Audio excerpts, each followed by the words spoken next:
అహంభావం ఎక్కువైపోయింది మాట్లాడే దీనిలో. అభివృద్ధి మాత్రం చేయలేదు ఒప్పుకోండి. నేను మన ఒక హైదరాబాద్లో ఎవరు ప్రెషర్ చెప్పాను, అతను పనులు చేయలేక ఓడిపోలేదు, బ్రహ్మాండంగా పనిచేశారు. కేటీఆర్ గారు కానీ హరీశ్వరరావు గారు కానీ ముగ్గురు కూడా బ్రహ్మాండంగా పనిచేశారు. ఓడిపోవడం కారణం అతను కేసీఆర్ గారి తాలూకు అహంభావం అని ఇప్పటికే అదే చెప్తాను నేను. లేకపోతే అతను మంచి బ్రహ్మాండం చేశారు, దాంట్లో ఉండదు. అలాగే రేవంత్ రెడ్డి గారు కష్టపడ్డం అని కూడా అనుకోవచ్చు సార్. అంటే సరే ఒక అంటే రాజకీయంగా ఎప్పుడైనా ఒక అస్త్రం దొరికింది అనుకోండి, అవతల వాళ్ళు దాన్ని వాడుకొని ఇంకా ముందుకెళ్దాం అనుకుంటారు. అది కామన్ ఎక్కడైనా, అంతే కదండి. ఒక పోటీ పరుగు పందెంలో పరిగెడుతున్న వాడు కొంచెం స్లోగానే ఇంకోడు ఓవర్టేక్ చేస్తాడు. సో ఈ కేసీఆర్ గారి విషయంలో, తెలంగాణ విషయంలోని రేవంత్ రెడ్డి గారు ఎక్కువ కష్టపడడం, లేకపోతే జనాల్లోకి చొచ్చుకొని వెళ్ళడం, లేకపోతే కాంగ్రెస్ గవర్నమెంట్ కొన్ని సూపర్ సిక్స్ ఏదో వాళ్ళు కూడా సూపర్ సిక్స్ కాదు ఏవో కొన్ని పెట్టారండి, అలాంటివి కూడా ప్రవేశపెట్టడం కూడా ఒక కారణం అయి ఉండొచ్చు. ఉండొచ్చండి. ప్రజల్లో ఎలక్షన్కి వెళ్ళామంటే ఒక ఏజెండా ఉండాలి. ఏజెండా లేకుండా ఎలక్షన్కి వెళ్ళరు కదా. అయితే మొన్న ఎలక్షన్లో ఏంటంటే Revanth Reddy one man show అండి. ఓకే, ఒక్కడే పోరాడాడండి. ఒక్కడు అందరు సహకరించవచ్చు కానీ బ్రహ్మాండంగా స్టార్టింగ్ నుంచి ఎండింగ్ వరకు కూడా ప్లాన్డ్గా మీటింగ్ చెప్పుకుంటూ అన్ని బ్రహ్మాండం తిరుగుతూ, ఎవరో చెప్పారు ఇంత కష్టపడుతున్నాడు ఒకవేళ గెలిచినా రేవంత్ రెడ్డిని ముఖ్యమంత్రి చేయనివ్వరేమో అని. చాలామంది హైదరాబాద్లో మాట్లాడుకున్నప్పుడు రేవంత్ రెడ్డికి ముఖ్యమంత్రి ఇవ్వాలని న్యాయం అయితే ఇంకప్పుడు మేము అందరం చెప్పాం మామూలు డిస్కషన్లో. అలాగే ఇచ్చారు వాళ్ళు, కానీ ఇవ్వడం అతనికి ధర్మం అండి. చాలా కష్టపడ్డాడు. రేవంత్ రెడ్డి గారి పేరు చెప్పినప్పుడు మీరు చాలా ఆనందంగా కనిపించారు. అంటే మీ టీడీపీ నుంచి వెళ్ళి అక్కడ ఆ విధంగా ఎదిగారు అన్న ఒక ఇది అయ్యి ఉండొచ్చా సార్? మా ప్రోడక్ట్ కదా. అదే అండి మీ ప్రోడక్ట్, అదే నేను అంటుంది దాన్నే అంటున్నాను. ఇక్కడున్నా మా వాడు బాగున్నాడు అనుకుంటాం కదా. అంతే కదా సార్. ఇప్పుడు ఒక గురువు ఉన్నాడు అనుకోండి, శిష్యుడు ఎక్కడున్నా కూడా మావాడు నా ప్రోడక్ట్ అనుకుంటాడు కదండి. ఆనందం అవుతుంది. అంతేనా?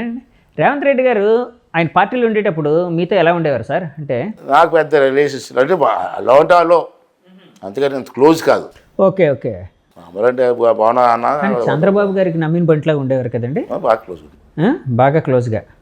అప్పుడు ఉమ్మడి రాష్ట్రం. అదే ఉమ్మడి రాష్ట్రం. అవును అవును. అరే చంద్రబాబు గారు కూడా ఆయనకి ఇవ్వాల్సిన దానికంటే కూడా అధిక ప్రాధాన్యత ఇస్తూ మంచి పదవులు కూడా ఇచ్చారని విన్నాను సార్. నిజమేనా సార్? ఇచ్చారు. కేసీఆర్ దగ్గర ఉన్న 20 మంది 25 మంది అంత బాగోలే కదండి. వాళ్ళు వెళ్ళిపోవడానికి కారణం ఎర్రబెల్లి దయాకర్ రావు గారు అంటారు. నిజమేనా సార్? మా దగ్గర కాదు సార్, నిజమేనా? ఎందుకంటే మీ వాళ్ళు అక్కడ తెలంగాణ రాష్ట్రం ఏర్పడ్డ తర్వాత మీరు 15 ఎంతో గెలిచారండి. 15-18 నాకు గుర్తులేదు, ఒక నెంబర్ అయితే గెలిచారు. బాగానే గెలిచారు. అప్పుడు కూడా టీడీపీ అనేది బాగుంది, తెలంగాణలో ఒక సస్టైన్ అవుతుంది, ఒక మంచి పార్టీగా ఎమర్జ్ అవుతుంది అంటే తెలంగాణ సెంటిమెంట్లో కూడా ఆంధ్ర పార్టీ అయిన టీడీపీ ఆ విధంగా సాధించింది అని అప్పట్లో అనుకున్నారు. సో అందులో మెజారిటీ ఆఫ్ ద పీపుల్ వెళ్ళిపోవడానికి కారణం ఎర్రబెల్లి దయాకర్ రావు గారు అని చెప్పి రేవంత్ రెడ్డి గారు కూడా చాలాసార్లు అన్నారు. నిజమేనా సార్? ఎలాగుంటాయంటే రాజకీయాల్లో గెలిచే వరకు ఒకలా ఉండదు, గెలిచిన తర్వాత పవర్ ఉంటే 4 పనులు చేయొచ్చు కాదని ఒకలా ఉంటుంది. తెలంగాణ ఎప్పుడైతే విడిపోయామో అక్కడ కేసీఆర్ గెలిచాడో అక్కడ గెలిచినప్పుడు దయాకర్ గారు అని ఇటువంటి వాళ్ళు కూడా ఖాళీగా ఉండి ఇలా ఉండే బదులు వాళ్ళతో వెళ్తే అధికార పార్టీలోకి వెళ్తే ప్రజలకు 4 పనులు చేయొచ్చు, ప్రాంతాలకు 4 పనులు చేయొచ్చు అని ఆలోచనలతో వెళ్ళుంటారు. వెళ్ళారు, సక్సెస్ అయ్యారు, అతను కూడా ఆదరించాడు. అలా కాదు సార్, మీరు మిమ్మల్ని గెలిపించి మా బాధ్యత మొత్తం అతని మీద ఒక వ్యక్తి మీద పెడితే ఆ వ్యక్తి అలా వదిలేసి వెళ్ళిపోవడం కరెక్ట్ అంటారా? ఎవరు? నిజమేనండి. ఇప్పుడు గెలిచిన తర్వాత 4 పనులు చేయకపోతే జనం తిడతారు. అలాగే చెప్పి అందరూ వెళ్ళిపోవడం మంచిదని నేను ప్రోత్సహించను. మరి నేను ఓడిపోయినా గెలిచినా అదే పార్టీ ఉన్నాను కదా. అవును, మీరున్నారు. నేను ఓడిపోయిన తర్వాత ఆ పార్టీ మారిపోలేదు కదా. అవును, సత్తాన్ని పెట్టి ఉంటుంది అంటే అక్కడ పరిస్థితి, లోకల్ పరిస్థితిని పెట్టి. నాకు అంటే మామూలు జనరల్గా వింటూ ఉంటాను, ఇందులో నిజమెంత నాకైతే తెలియదు, మీరే చెప్పాలి.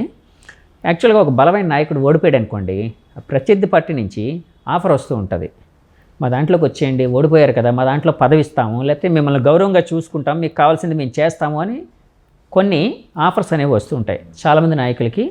అలాగే టీడీపీ నాయకులకి వైసీపీ నుంచి కూడా వచ్చాయని చాలాసార్లు వినిపిస్తూ ఉంటుంది, వాళ్ళు చెప్తూ ఉంటారు. మీకు ఎప్పుడైనా వైసీపీ నుంచి అలాంటిది ఆఫర్ అయినా వచ్చిందా సార్? వైసీపీ నుంచి రాలేదు, కానీ రాజశేఖర రెడ్డి గారు ముఖ్యమంత్రిగా ఉన్నప్పుడు వచ్చింది. ఏంటి సార్ ఆఫర్ అది? పార్టీలోకి రమ్మని. అంటే అప్పుడు ఓడిపోయారండి మీరు? ఎవరు? అప్పుడు మీరు ఎమ్మెల్యేగా ఓడిపోయి ఉన్నారా లేకపోతే ఎమ్మెల్యేగా ఉన్నారా? ఎమ్మెల్యేగా ఉన్నారు. అప్పుడు కొనతాల రామకృష్ణ గారు మినిస్టర్. ఓకే, కొంతలరావు గారు అక్కడ వాళ్ళ పార్టీ అదే కాంగ్రెస్లో ఉండేవారు. నేను మామూలు ఎమ్మెల్యే గెలిచాను. సో కాంగ్రెస్ రూలింగ్ అప్పుడు. ముఖ్యమంత్రి రాజశేఖర్ ముఖ్యమంత్రి. ఓకే. నాకు 2-3 సార్లు నేను ఇప్పుడు కలిసినా బాబు బాబు బాగున్నావని అడిగాడు. అసెంబ్లీ ఎదురైనప్పుడు నమస్కారం సార్ అని ఏ పడి మీద వెళ్ళేవాడు కాదు వాళ్ళకది అని. ఒకసారి ఇక్కడ రామానాయుడు స్టూడియో ఉంది కదండి, మన మీద కట్టారు కదా, వైజాగ్ ఆ స్టూడియో శాంక్షన్ చేసింది చంద్రబాబు నాయుడు గారే.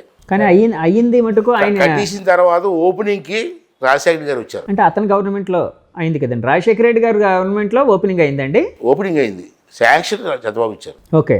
అప్పుడు నేను కూడా క్యాబినెట్ మంత్రి. ఓకే. ఇవ్వండి సార్ అంటే ఇచ్చారు, రామానాయుడు కట్టారు. ఓపెనింగ్ టైంకి ఏమో మనం పార్టీ ఓడిపోయింది, మాకు ప్రభుత్వం పోయింది, అతను ఇచ్చారు. రాజశేఖర గారు ఓపెనింగ్ వచ్చారు. అప్పుడు రామానాయుడు గారు నాకు ఫోన్ చేశారు. ఆ రోజు శాంక్షన్ అవ్వడానికి కారణం నువ్వురా, నువ్వు వస్తావు రావని, అంతా కాంగ్రెస్లో ఉంటే నేను రానన్నాను. నువ్వు వస్తావు రా అంటే వెళ్ళాను.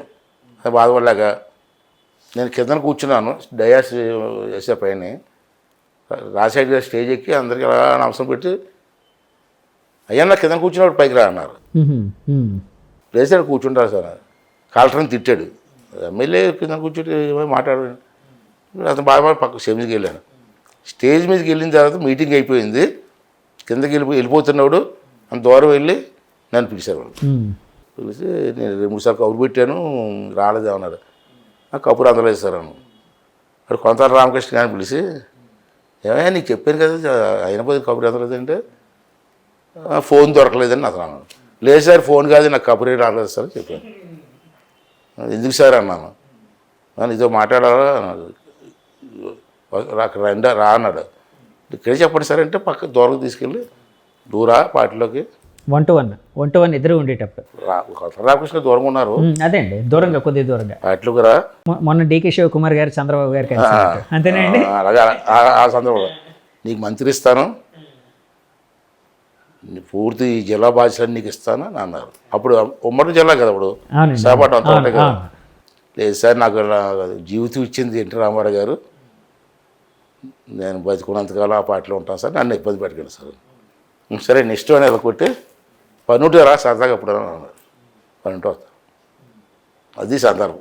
ఎప్పుడైనా వెళ్ళారు సార్ ఆయన దగ్గర పని కోసం? అంటే ఏదైనా మా ఫ్రెండ్కి ఆరోగ్యం బాగోపోతే 20 లక్షలు ఖర్చు అవుతుంది. మా ఫ్రెండ్స్ అందరికీ 10 లక్షలు వేసుకున్నాం. ఇంకో 10 లక్షలు తక్కువ వస్తే మా ఫ్రెండ్స్ అన్నారు ముఖ్యమంత్రి నిధి నుంచి అయితే బాగుంది అన్నారు. నేను ఎప్పుడే వెళ్ళలేదురా బాబు అంటే వెళ్ళమన్నారు. అప్పుడు వెళ్ళాడు ఒకసారి. బయట కూర్చుంటే పిఏసీ గొడవపెడితే అండ్ అతనే తిట్టాడు పిఏని, బయట తీసుకురాని. లోపలికి వెళ్ళి చాలా రోజులు వచ్చి కూర్చున్నాం. చెప్తే అలా చెప్పారు. 10 లక్షలు పోగు చేసాం సార్ మేము, 10 లక్షలు తక్కువ వచ్చాను మా ఫ్రెండ్ అంటే, నేను నాకు ఎంతకాలం చెప్పాడు.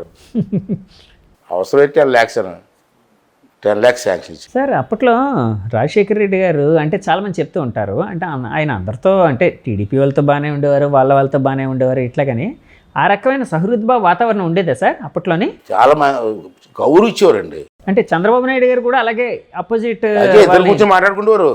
ఎవరెవరు సార్? చంద్రబాబు ఇద్దరు మా ఎమ్మెల్యేతో టీ బ్రేక్ వస్తారు, అందరూ వాళ్ళు ఉంటారు, వాళ్ళు కూర్చుంటారు ఎమ్మెల్యే ఆల్ పార్టీస్ ఇద్దరు కూర్చొని అలా కూర్చొని మాట్లాడుతుంటారు. రాజశేఖర రెడ్డి గారు చంద్రబాబు గారు బాగా క్లోజ్ ఫ్రెండ్స్ ఒకప్పుడు. అవును విన్నాను సార్, చాలా సార్లు విన్నాను. అతను కూడా అలాంటి ఉన్న పిలిచి ఎంత కాదు ఎంతకాలం ఏమంటావు చెప్పు, 10 lakhs సరే ఆ భావం.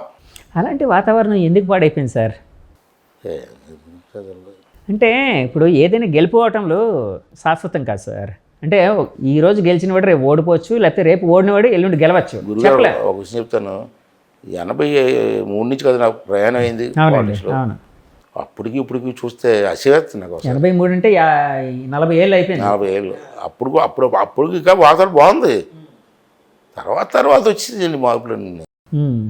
ప్రతి ఒక్కరు బయటికి చెప్పకూడదు కానీ కొంతమంది రాజకీయం అంటే తిరిగిన వాళ్ళందరూ కూడా పాలిటిషియన్లోకి రావడం, ఇది ఒక వ్యాపార వ్యవస్థగా మార్చేయడం. నిజంగా రాజకీయం కోసం ఉన్న వాళ్ళు బాధపడడం ఎన్నో ఉన్నాయి, పైకి చెప్పుకోలేము. మరి ఇలాంటి వ్యవస్థలో మీరు మనగలుగుతున్నాను, సస్టైన్ అవ్వగలుగుతున్నాను అనుకుంటున్నారా సార్? అనుకుంటున్నానంటే అందుకే ఇప్పుడు మా నరసింహపట్నం నియోజక ప్రజలు నన్ను 40 సంవత్సరాలు పెట్టి నడిపిస్తున్నారు. మా తాతయ్య గారిని 30 సంవత్సరాలు నడిపించారు యాజ్ సార్ 40 ఏళ్ళ నుంచి మీరు ఒకే నియోజకవర్గం నుంచి పోటీ చేశారు ఒకే సార్ నియోజకవర్గం. నర్సీపట్నం అయినా ఓకే ఆ కుప్పం మన చంద్రబాబు గారి కుప్పం ఎలాగో ఫస్ట్లో చంద్రగిరి అనుకుంటా. అదే చంద్రగిరి వెళ్ళేది నేను అదే నడిచిపట్నం ఒకటి. ఆహాహా, నేను ఎగ్జాంపుల్ చెప్తున్నాను. తర్వాత నుంచి ఆయన కుప్పమే వరుసగా 7-8 సార్లు, అలాగే మీరు కూడా. నేను నడిచిపట్నం మ్హూ. మా తాతయ్య గారికి కూడా మరి ఎమ్మెల్యే అక్కడే. మరి ఇన్ని సంవత్సరాలు మా కుటుంబాన్ని నడిపించిన జనం కదా, ఆ జనంతో మరి నేను బతుకున్నంతకాలం వెళ్ళవలసింది కదా. సార్ ఇన్నిసార్లు వాళ్ళు గెలిపించిన తర్వాత అంటే ఎవరైనా కూడా ఇప్పుడు ఏదైనా వజ్రమైనా మన దగ్గర ఉంది అనుకోండి, దాని మీద మోహం మొత్తేస్తుంది, కొంతకాలానికి ఆ ఆకర్షణ పోద్ది. అలా ఆకర్షణ పోయే అంటే లేకపోతే మీ మీద ఒక ఎవర్షన్ వచ్చే మీరు ఓడిపోయారంటారా 2019లో?